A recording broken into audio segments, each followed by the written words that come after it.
കേരളയാത്രയിൽ കാന്തപുരം ഉസ്താദിന്റെ കൂടെ ചെലവഴിച്ച ദിവസങ്ങളെക്കുറിച്ച് സുലൈമാൻ സഖാഫി മാളിയേക്കലെഴുതിയ 1021 ലക്കം റിസാലാവാരികയിൽ പ്രസിദ്ധപ്പെടുത്തിയ ലേഖനത്തിൽ നിന്നെടുത്ത ഭാഗത്തിന്റെ ശബ്ദാവിഷ്കാരം.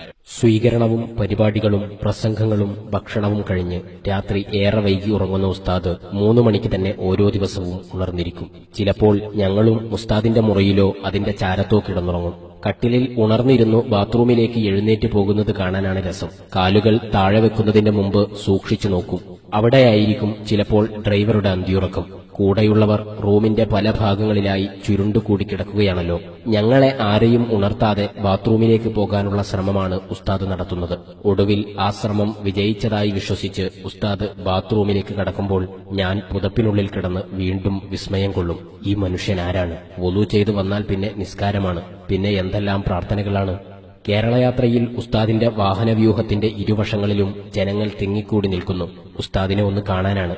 തിരക്ക് വർദ്ധിക്കുമ്പോൾ ഞാൻ ഉസ്താദിനോട് പറയും, ഒന്ന് പുറത്തേക്ക് കൈവീശണം.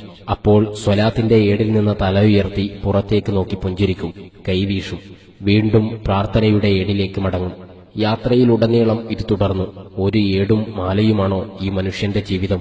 ഞാൻ പലപ്പോഴും വിസ്മയപ്പെടുമായിരുന്നു. 15 ദിവസം ഞാൻ ഉസ്താദിന്റെ കൂടെ വണ്ടിയിൽ യാത്ര ചെയ്തു. ഒരുപക്ഷെ മാല അല്ലെങ്കിൽ ഏട് ഇല്ലാത്ത ഒരു നേരവും ഞാൻ കണ്ടിട്ടില്ല. പലപ്പോഴും സ്വലാത്തിന്റെ ഏടിൽ മുഴുകിയിരിക്കുന്ന ഉസ്താദിനെ ഇത് കേരളയാത്രയാണെന്ന് ഞാൻ ഓർമ്മിപ്പിക്കും.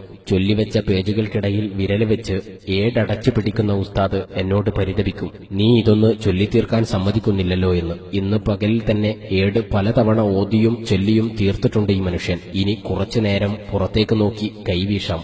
എന്നാൽ അങ്ങനെയാകട്ടെ എന്ന ഭാവത്തിൽ പുറത്തേക്ക് നോക്കി പുഞ്ചിരിച്ചു തുടങ്ങുമ്പോഴേക്ക് വലത് കൈയിൽ തസ്ബീഹ് മാല ഉരുണ്ടു തുടങ്ങിയിരിക്കും.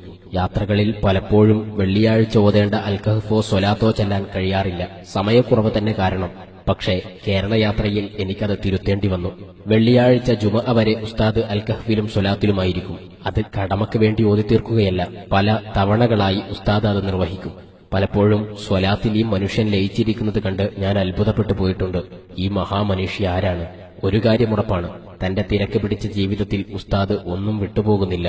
സുന്നത്തുകൾ, വെർദുകൾ, ദിക്റുകൾ, സ്വലാത്തുകൾ, പ്രാർത്ഥനകൾ എല്ലാം സമയത്തിന് മുറ പോലെ നടക്കുന്നു, കൃത്യമായി. നമ്മളൊക്കെ സമയമില്ലെന്ന് പറഞ്ഞ് പല കാര്യങ്ങളിൽ നിന്നും മാറി നിൽക്കുന്നത് ഒളിച്ചോട്ടമാണ്, ഒരു ഒഴിഞ്ഞുമാറ്റമാണ്. ഉസ്താദിന് എല്ലാറ്റിനും ഇഷ്ടം പോലെ സമയമുണ്ടല്ലോ. അല്ലാഹുവിന്റെ ഖജനാവിന്റെ അനന്തതയിൽ നിന്ന് അനുഗ്രഹിച്ചു കിട്ടിയ സമയം.